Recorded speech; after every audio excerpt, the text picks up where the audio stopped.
Hello, everyone. My name is Nicholas Lamar Suter. Welcome to Overtime.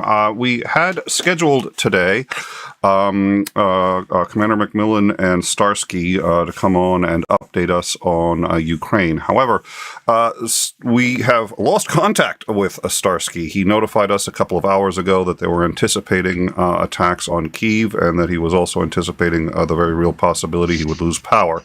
We were discussing what alternative times may work and what to do, and I was wishing him the best of luck, and we haven't heard back from him.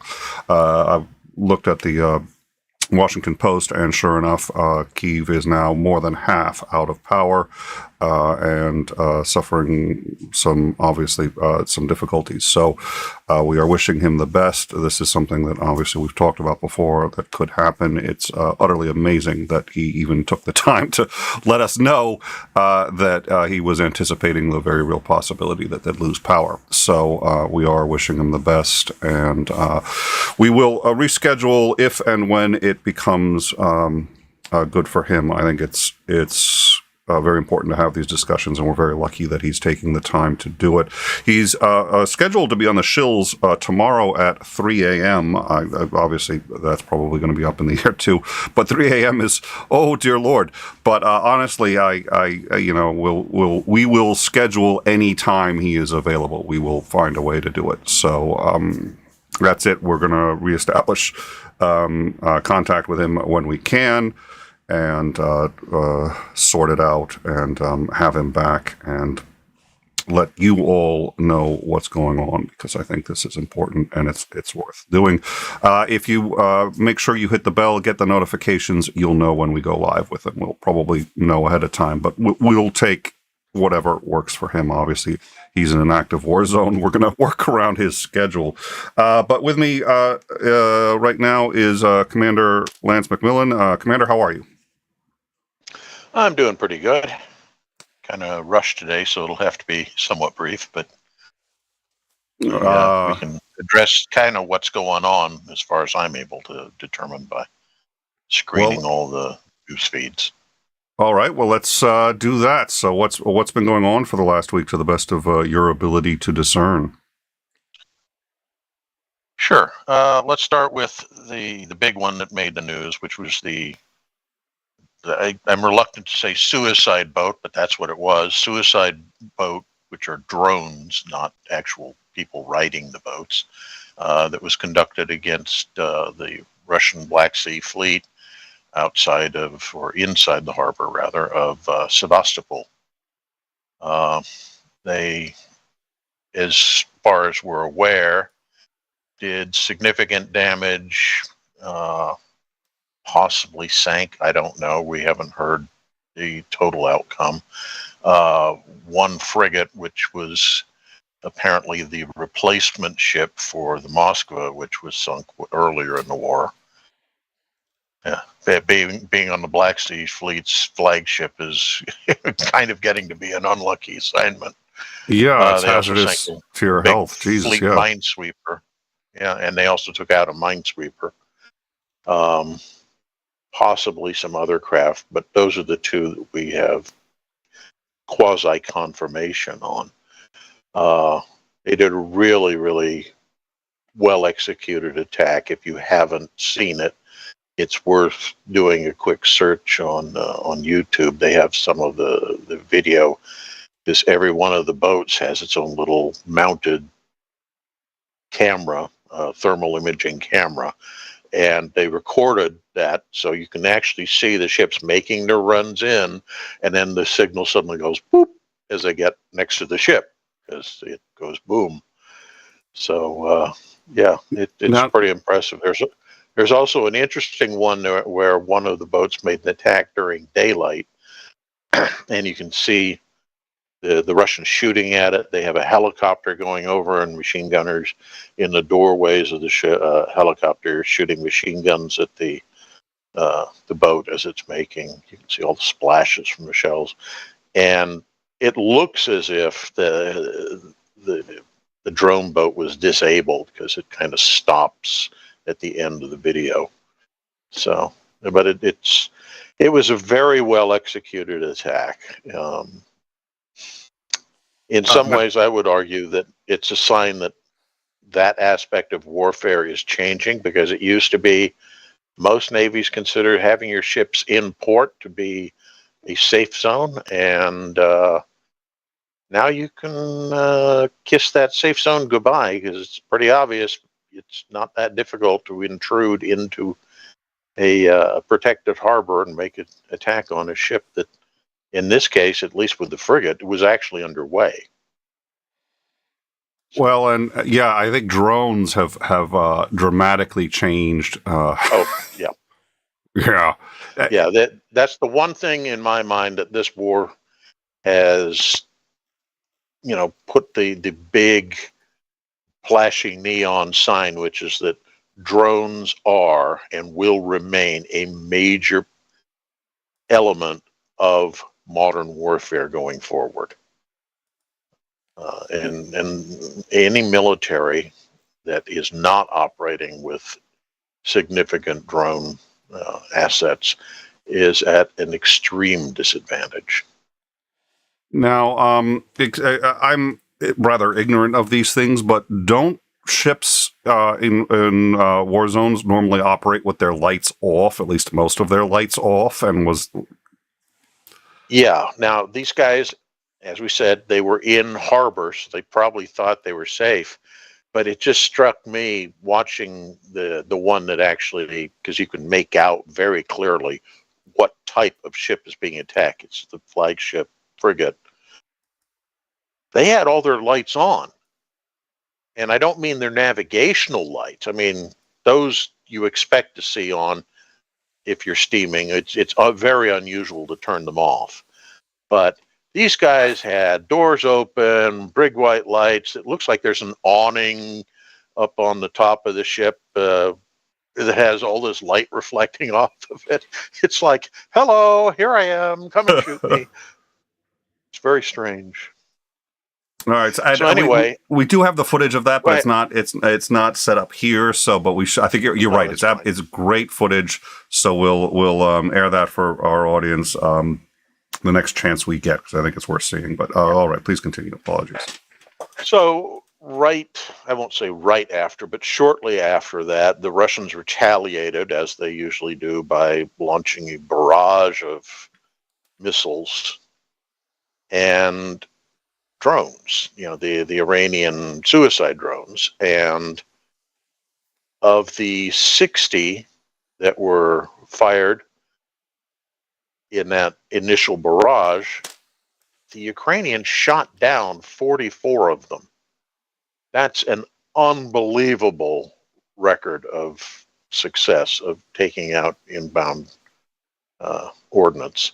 So it really says, to my mind, a lot about the fact that the Ukrainians realized very quickly, and their NATO and U.S. supporters figured out very quickly, that that was something that they were going to need to have to address. So they got lots of high-end air defense systems, which they put around their major cities to defend them. So it shows to some extent how you can neutralize that threat, but it takes a lot of fairly expensive technology and equipment to make it happen. So the Russian attacks seem to be specifically targeting infrastructure. So things like power generation plants, waterworks. I haven't heard specifically, but I would imagine that sewage treatment is probably on that list too. But anything that will kind of make the functioning of a major city degrade significantly. So that there's a logic to what they're attacking, but it's a target that affects predominantly civilians rather than troops at the front, if that kind of makes sense. So that's what they seem to be focusing on. But what's interesting to me in looking at the results of these attacks is the Russians are burning through their high-end missiles, the inventory, very rapidly. And we know that they don't particularly have a lot of depth in their industrial complex to draw on to replace what's being expended. And in many cases, these are systems that they didn't sell to foreign countries. So you can't go, as they have done in some cases, to Tajikistan or India or China and say, hey, we need more of X, Y, and Z, because those countries don't have these advanced missile systems. So increasingly, they're going to be relying on fairly primitive Iranian drones, I think, and the Ukrainians are having a great deal of success in taking those out. I mean, there's actually footage of policemen shooting down one of the Iranian drones with small arms. So he just took out That like a tells you pistol how and advanced. Yeah, well, no, I mean, admittedly, these guys are using AKs, but oh, okay, still, but it's a small arm. So I mean, yeah. they're literally a bunch of guys standing in the street. Oh, we're the air defense mechanism for this neighborhood, and they shoot this thing down. So it's pretty impressive.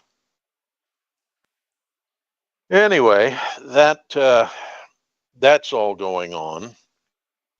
We know that the Ukrainians are kind of striking back. We know there were some attacks in Beograd on infrastructure. That's a town inside Russia near the border, and it's been hit before, but they're continuing to hit it.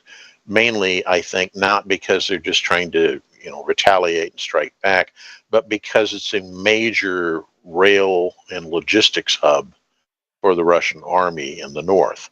So as long as you keep hitting that infrastructure, it makes it more and more difficult for them to keep their troops in the northern sector of the front supplied. But the one that really kind of stunned me, and I don't know if the Ukrainians are directly responsible for this because it hasn't really been talked about, but there was a sabotage attack on a Russian airfield in the very far north at a town called Pskov, which is kind of up near St. Petersburg. So, right near the Estonian border, actually. And somebody went in and they actually took video of it. You can see them doing this. They're putting little bombs onto two very advanced Ka-52 attack helicopters. And to understand, the Russians only have like 90 of these before the war started. So they're a very valuable asset. It would be kind of the equivalent of somebody taking out American AH-64 Apaches, but the longbows and such, the really advanced ones. And this guy just kind of walks onto the airfield, takes these little C4 charges, sticks them on a helicopter, and walks off and blows them up. So I don't know if it's a Ukrainian special forces attack. I don't know if it's anti-war protesters, Russians who are blowing them up, but it shows the level of complete lack of security that the Russians have at their military facilities. They're just kind of wide open, and I'm going to wander in and blow a couple of helicopters up today, and then I'm going to go home and have some borscht. So it's just, it tells you that it's possible to strike inside Russia if you want. The difference, I think, is that the Ukrainians are trying to avoid making attacks inside Russia because they, I suspect, believe that's going to be escalatory, and they don't want to give Putin and the Russian high command and the ultranationalists some pretext they can use to say, you did this to us, so we're going to get you with this. And they might lose international support too, I would imagine. The U.S. would be less inclined to support them if they're actually striking in Russia. Yeah, exactly. So when they do make attacks inside Russia, it's very carefully targeted at things that deal with the military, not at civilian infrastructure. Or if it is civilian infrastructure, it's specifically linked to a facility that is a military thing. So they're very careful about that. And I think that's brilliant work to maintain this David Goliath, good little David struggling hard against the big evil giant who's just bashing anything with this big club.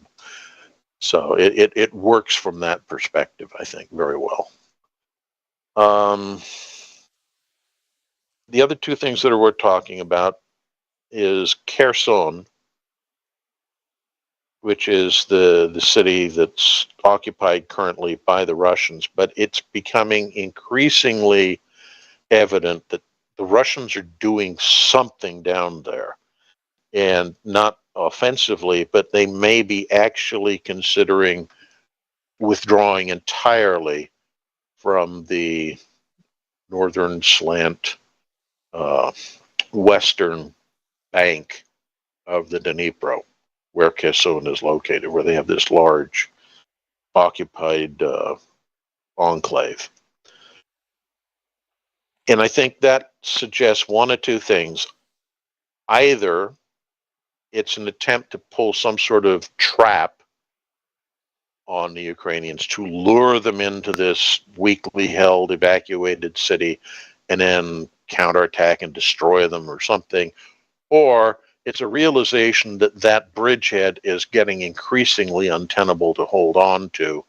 So they're going to give up that terrain, pull back to the other side, the eastern slant, southern bank of the Dnipro, and entrench along that very large major river, which will be extremely difficult for the Ukrainians to mount an attack across because of the size of the river. What's the likelihood they blow the dam if they do that? Well, that's one of the things I think that's part of this trap potential is you pull out, the Ukrainians are going to come in, and then once they're in the city, you blow the dam, flood the thing, and who knows how many people you kill and how much equipment gets destroyed as the floodwaters come down. It also has a side effect, which is that a lot of the water that feeds central Ukraine is drawn off of the reservoirs on the northern end of where that dam would be blown. So you're also putting a lot of Ukrainian people and agriculture out of business because of lack of water. The flip side of that, however, which is equally important, is that's also the water supply for the Crimea.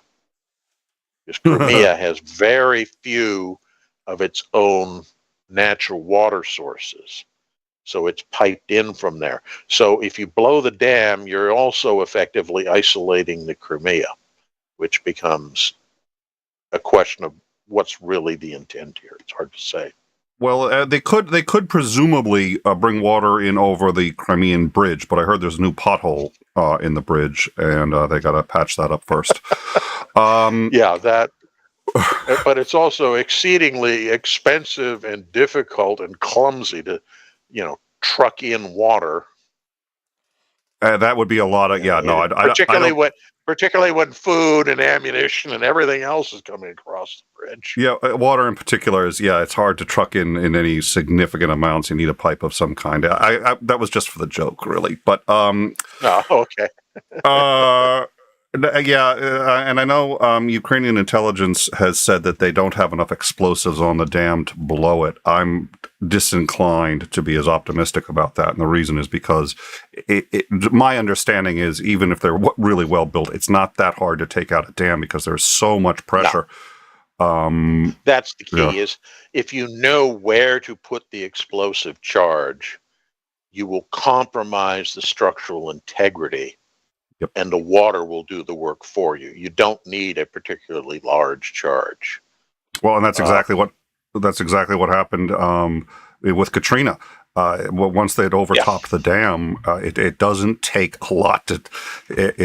Dams are messy business when they start to fail. So I'm not as optimistic about that. Yeah. All right. So, and then you had at least one other thing, or if there was anything else on that one. Yeah, and I know we've talked about this before, but Bakhmut, which is that city in the center that the Russians have for the past 2, 3 months been battering their heads against, primarily the Wagner group, allegedly the elite of the remaining Russian forces, slamming their heads against trying to take this city, advancing, maybe 50 to 100 yards or meters a day, and taking hideous casualties, making these gains. It's very reminiscent of, the Battle of the Somme in the First World War kind of thing. And then the Ukrainians just mounted a counterattack out of nowhere about a week ago and pretty much retook all the area that had been lost in that 2 to 3 month period in a day. Now, it's not a huge territory, but it's just the fact that what it took the Russians 2 to 3 months to accomplish, the Ukrainians counter-accomplished in one day.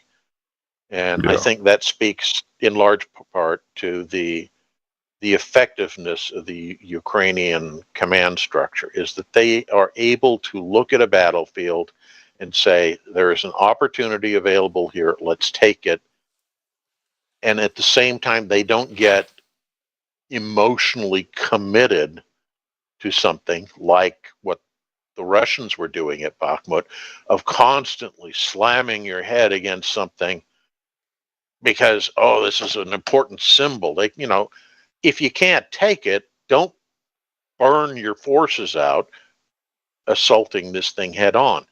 Find another avenue. And if you look at the offensive that reclaimed all that territory up in the far north, you look at the individual advances, they don't attack the major towns at the crossroads. What they do is they kind of go around and encircle that area, and the Russians are forced to pull out. So they regain a lot of ground without taking a lot of losses. And at the same time, as the Russians are pulling out, and this is one thing that goes throughout history, you typically inflict more casualties when the enemy is retreating than you do when they're defending, because they're focused on running away, not protecting themselves and shooting back.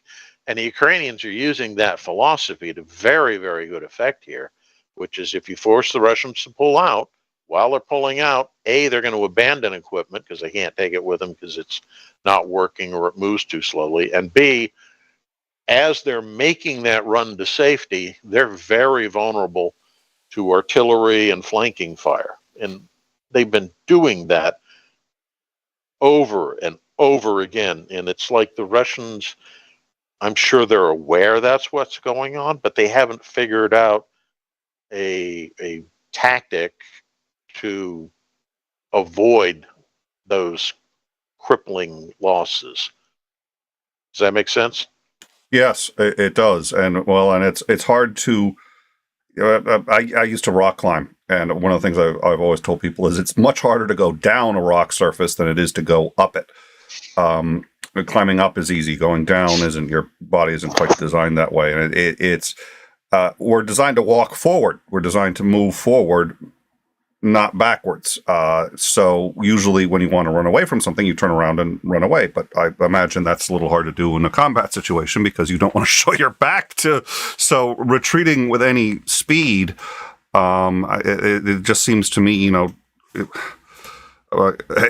vehicles aren't designed to go backwards, and I mean you can. I mean, a tank obviously can go in any direction and shoot at the same time, but nonetheless, it strikes me that going backwards in such a way that you can defend yourself but also get out is an extraordinarily difficult proposition. Well, it's an insulting joke, but it bears repeating here. During the Arab-Israeli wars, particularly ones in the Sinai, there was a joke that the Egyptians had modified all the Russian tanks so that they had 8 gears for running in reverse, but only 1 gear for running forward, because they were constantly being driven back and forced to retreat by the Israelis. And I want to make clear, I don't think that's true by any long shot, but the idea makes sense, because when you're retreating, you're not able to really put up an effective field of fire as you're falling back. You literally have your back turned to the enemy, so to speak. And this isn't just modern warfare. This goes back to ancient times. You look at battles during, the Roman period or the Byzantine period or whatever.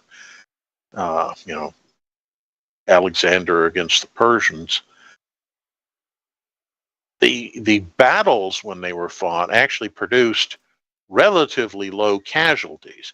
But when one side's morale broke and they turned and ran, that's when all the losses get inflicted during the pursuit. So it remains true today. So I think that's what's going on. Well, I think that's why Putin is able to make so many of the, he's making the T-60s now. He's ramping up the T-60 production, because nothing says I'm interested in winning a war like using technology from the 60s. 62. But or T-62s, thank you. But that one of the reasons he can make them so quickly is because they only need to go in reverse. All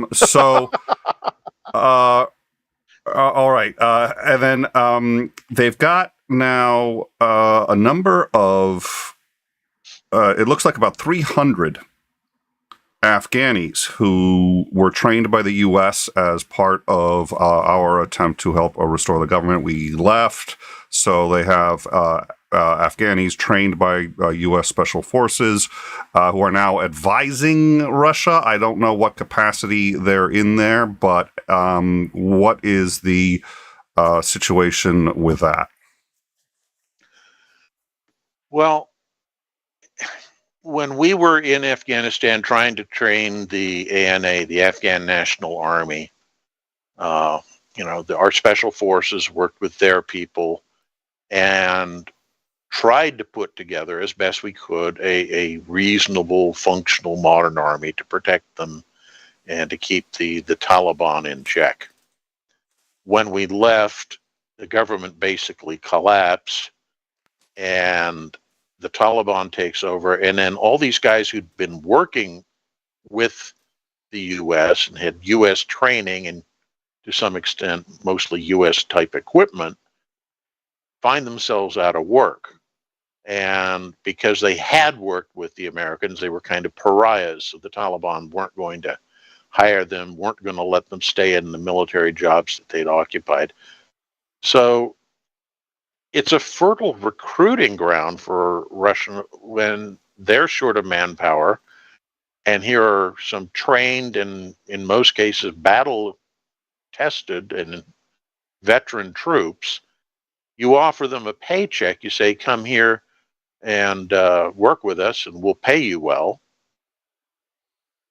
And so they go, and what do you do with them? Well, sending 300 veteran troops to the front isn't going to change anything, and they'll get killed in fairly short order. But if you're smart, what you do is you take all these guys who have this U.S. type training, which is what the Ukrainians are using as doctrine to a large extent, and you use them to train your own incoming force of either mobilized troops or conscript troops or whatever, and give your own larger mass of forces a level of training superior to what they would otherwise get from an already stripped training establishment, most of which is actually at the front or already dead. So this is, I think, probably what they're going to do with them, is use them as a training cadre.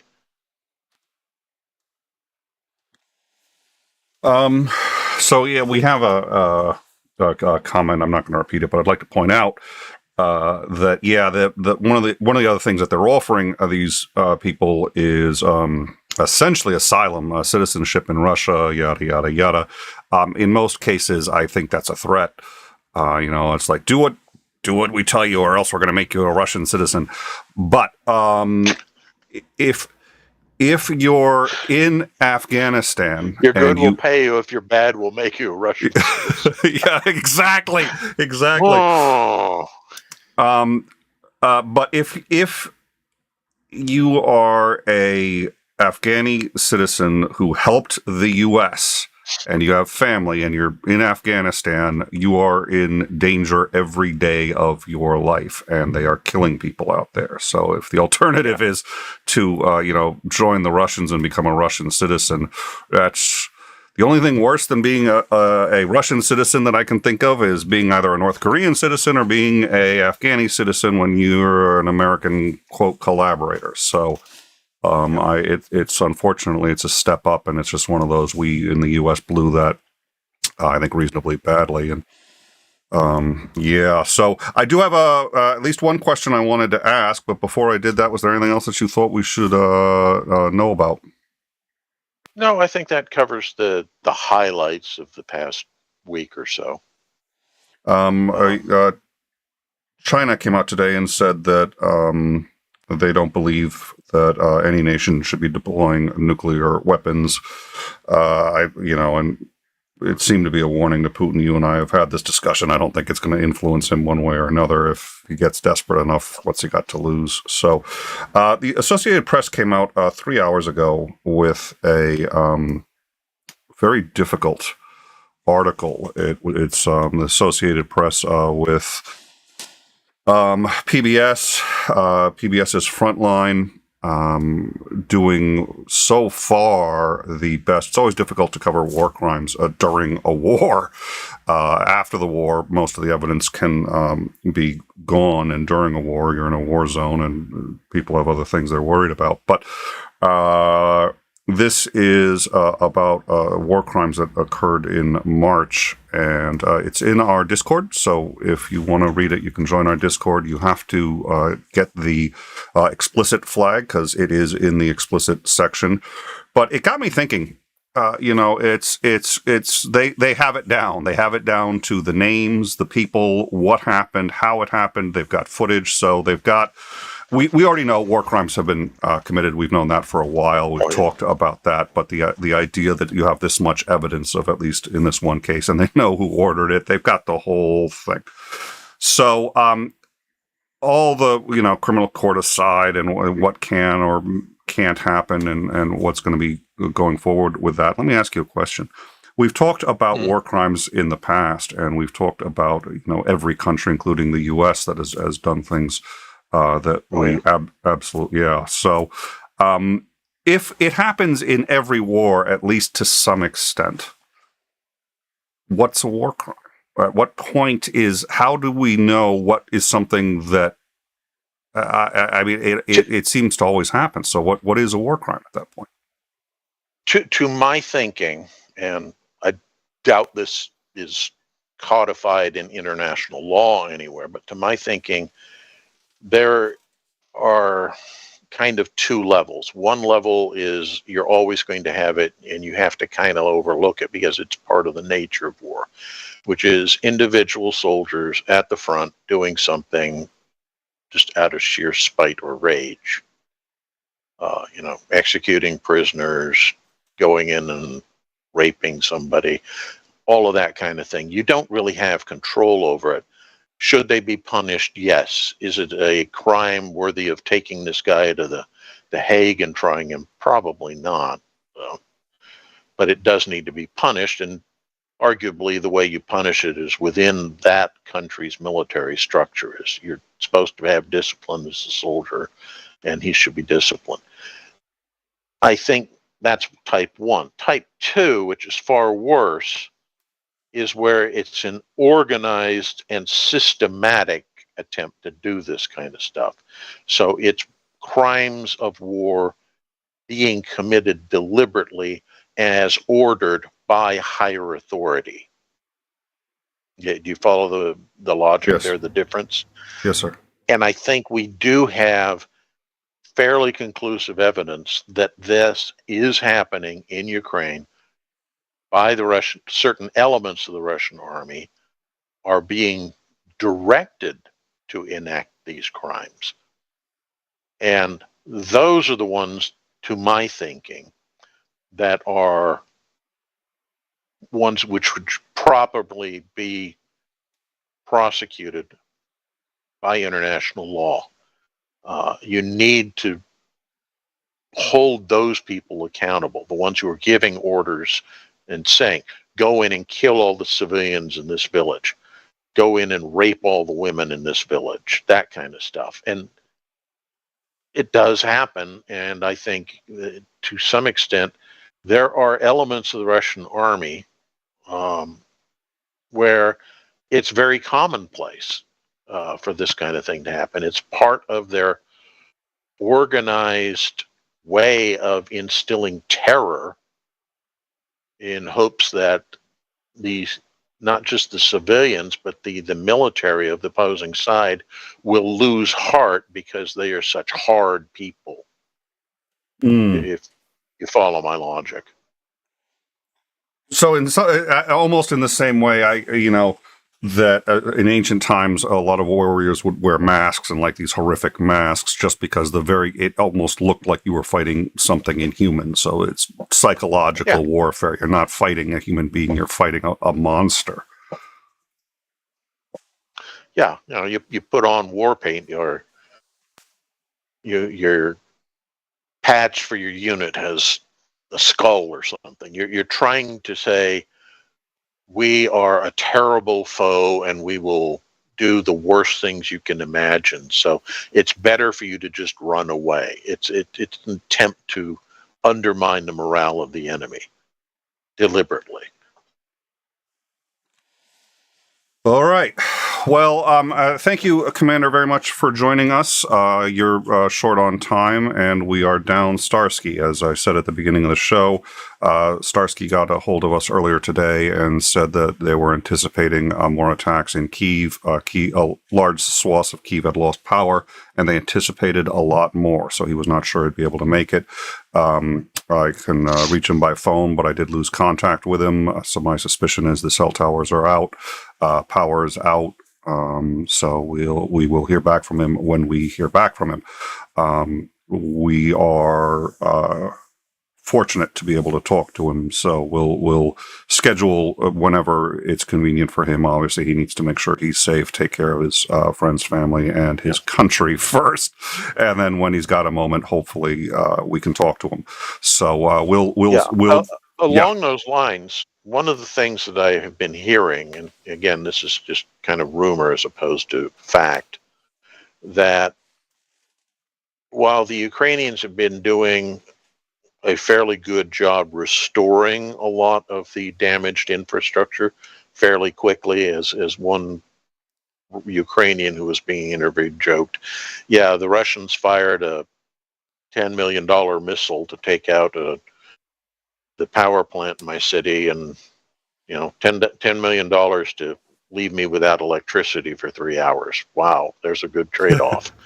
The trouble is, just like the supply of missiles the Russians are shooting, the supply of spare parts to restore generation of power, waterworks, etc., is dwindling in Ukraine. So that's one of the things that they're going to need to start focusing on, is purchasing the necessary spare parts or replacement systems to bring those things online, because the old peacetime stocks, because you anticipate that we may have a generator blow or something, but you only figure that's going to happen once every year or something.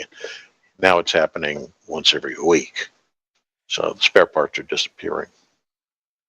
Yeah, and at this point, from what we've heard, more than 50% of Kyiv is currently without power. So, and I have to believe, my hope is, and I know that they have talked about, all right, okay. Oh, dear Lord, I'll have to have that conversation later. Sorry, some more organization, and we're trying to, we're if and when we get a hold of him. So if you hit the bell, get the notifications, you will be notified if we happen to. I mean, if he hits us up and says, "Look, I'm free in 10 minutes," we'll do it. We'll notify everybody, and otherwise we'll schedule it. We're still scheduled for next week. But obviously he needs to take care of himself. I'm concerned as well because, as you said, they've switched to the Iranian drones. And one of the things that we've heard is Iran is planning on doubling or even tripling the number of rubber bands on those drones. We're very concerned about what happens if they do that. Oh, come on. That was funny. I've had you in stitches. And then I chuckled. Yeah, well, that was a chuckle. I've had you like almost falling out of your seat before. Although, speaking of... Yes, you have. Speaking of, what is it? Your reaction, what is it? Big Gay Sexy Balls, who donated a super chat, what was it? I think $100 last time, if I recall.